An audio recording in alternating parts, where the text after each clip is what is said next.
My wife and mother-in-law went on a trip, then they decided to visit a doctor. I never imagined a simple trip could unravel so much. Not the laughter, not the sightseeing, not the casual bonding, but the slow, creeping realization that my trust and my marriage were quietly being undermined. Her name is Vanessa. We had been married for 6 years. For the most part, things seemed normal. Our home, our routines, our shared responsibilities. My mother-in-law, Evelyn, was usually a pleasant presence in our lives, visiting occasionally, helping with family events. I never thought she could be part of a betrayal I didn't even see coming. It began innocently enough. Vanessa suggested she and her mother take a short trip together, just a weekend getaway, a chance to bond. I thought nothing of it at first. I encouraged them. "Enjoy yourselves," I said, believing in the trust we had built. The first red flag was subtle. When they returned, Vanessa seemed distracted, evasive, and unusually quiet. She avoided eye contact when I asked about the trip.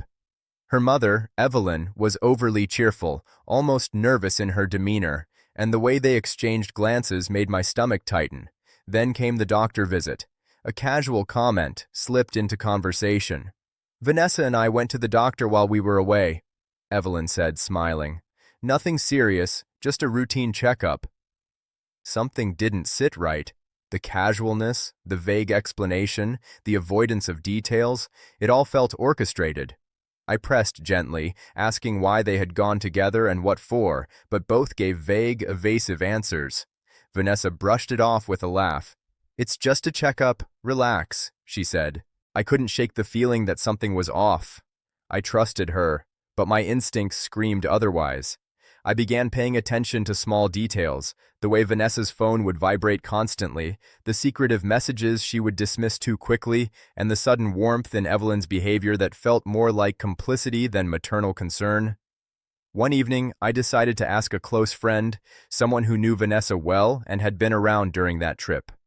I described the situation, the unusual behavior, the odd doctor visit, and my suspicions. My friend listened quietly, then hesitated before saying, "I think you need to check this carefully. Something doesn't add up.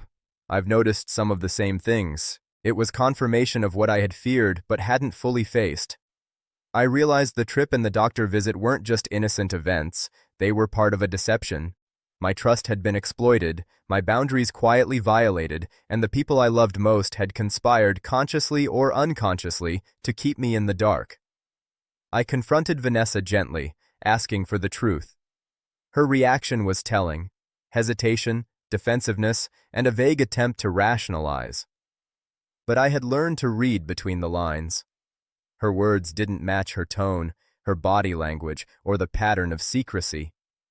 When I pressed further, the truth finally surfaced. There had been interactions during the trip and doctor visit that crossed boundaries, a flirtation with someone at the clinic, secrecy in messages, deliberate concealment from me. I felt a wave of betrayal, unlike anything I had imagined. Not just from Vanessa, but also from her mother, who had been complicit, either by encouraging secrecy or by silently supporting her daughter's choices. I was stunned, angry, hurt, confused.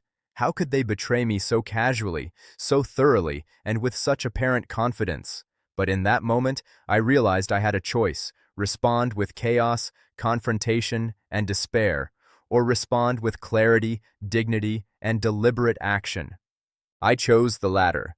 I began documenting everything, consulting a lawyer discreetly, and carefully planning how to protect myself emotionally, financially, and legally. I didn't lash out. I didn't yell.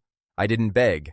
I acted calmly, deliberately, and with the intention of reclaiming my life from the web of betrayal that had been woven around me.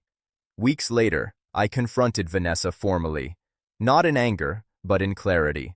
I outlined the boundaries that had been violated, the deceit that had occurred, and the consequences that would follow. She tried excuses, but I didn't let them sway me. I had seen the pattern, understood the betrayal, and I was ready to reclaim my life. In the aftermath, I reflected deeply on what had happened. Betrayal often comes in small, quiet steps, seemingly harmless trips, casual doctor visits, subtle complicity from loved ones. It's rarely dramatic at first, but the consequences are devastating. I rebuilt slowly, carefully.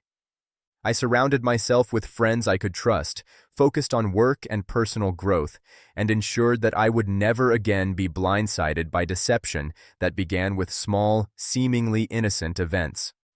The trip and the doctor visit became a lesson I will never forget, not about distrust in others, but about vigilance, self-respect, and recognizing the patterns of betrayal before they spiral out of control.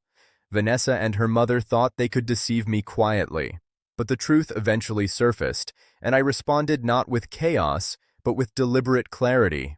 Betrayal is painful, but how you respond defines you. I chose dignity over anger, truth over silence, and self-respect over devastation, and that choice ultimately became my strength.